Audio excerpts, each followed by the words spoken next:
had some thoughts about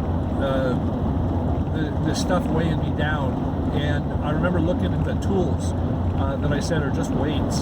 That the things I use, but it's like I don't use them very often. I don't use them anymore, and I just feel like they're weights, like anchors to me. Well, I was looking at them now, and instead of just thinking about getting rid of them, I think about selling them.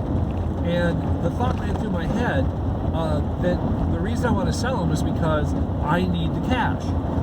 Well, the fact of the matter is I don't need the cash. I use the cash. I don't need to actually have more cash.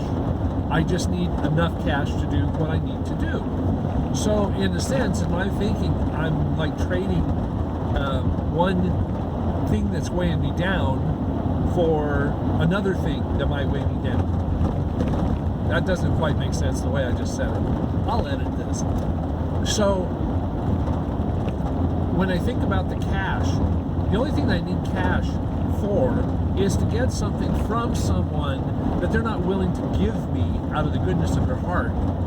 And so I need cash in order to negotiate and give them something that they want to have. That's the only reason I need cash. And cash doesn't take up much space unless you actually have the cash, have true cash. If it's electronic, it doesn't take up much space, any space really.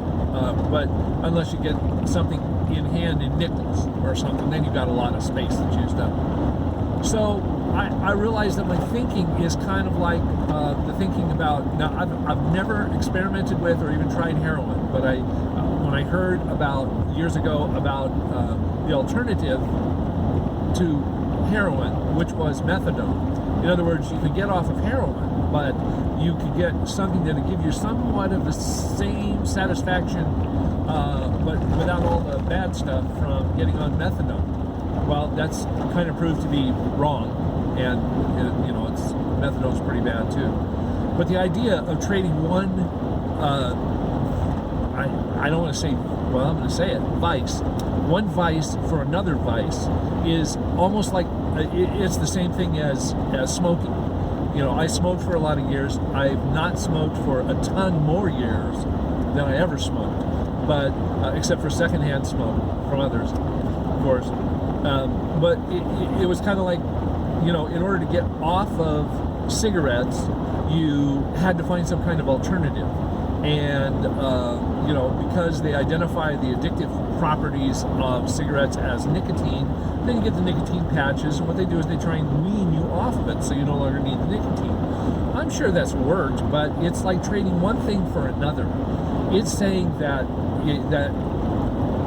it's not a mental issue about an addiction that you have. And by saying that it's an illness, it makes it much more acceptable. I'm still keeping myself burdened because I won't let this go unless. So if I'm not going to let something go because I think I might use it in the future, or I might want to use it in the future, if I think of that, it's going to stop me from doing what I need to do, which is actually get rid of it. If I need to replace it in the future, that's a whole different thing. I'm not burdened by it during that time, between the time I get rid of it and the time I have to replace it. And who knows? Maybe the replacement is not going to be a necessity. Maybe the replacement is something where I can borrow, or I can change. If I need to break apart some pipe with the pipe wrenches, that's not going to happen very often. But when it does happen, I'll go, okay, this needs to be broken apart. How can I do it? Instead of, oh, I've got the wrenches. They're just sitting here. I like what George Carlin said. He has a little thing that he did on the Tonight Show a long time ago, and it had to do with somebody packing to go visit a friend.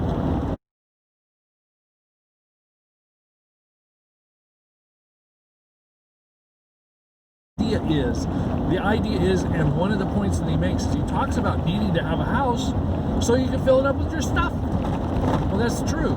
So how do we get rid of the stuff so we don't need the house? How do we get rid of the stuff so that we can be free to be on the road, so that we have our stuff with us and the stuff that we need?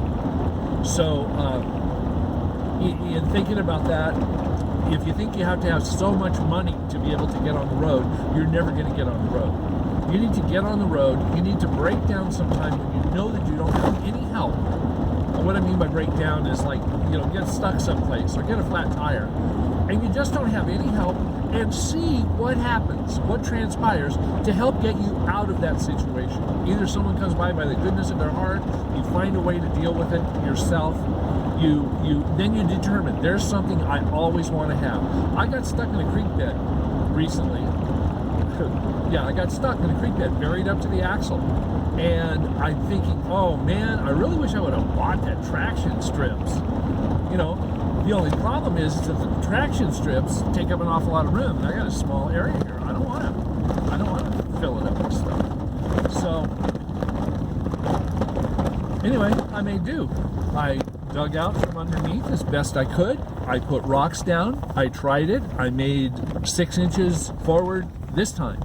And I dig it out again and do it again. 6 months. And then I'd back it up. So I have this whole area that I can put these rocks down. Anyway, I'm sorry, it's a long version, but the short version is I got out. I didn't need what I thought I needed.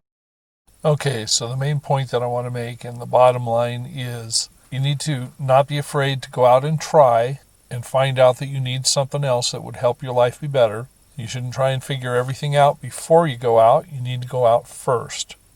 But the key thing that you need to realize is that you may be being hindered by the stuff that you have, tethered by things, and you need to find ways of determining what's really essential for you to live that best life that you intend to have. Far away from your troubles and worries, you belong somewhere you feel free. You belong somewhere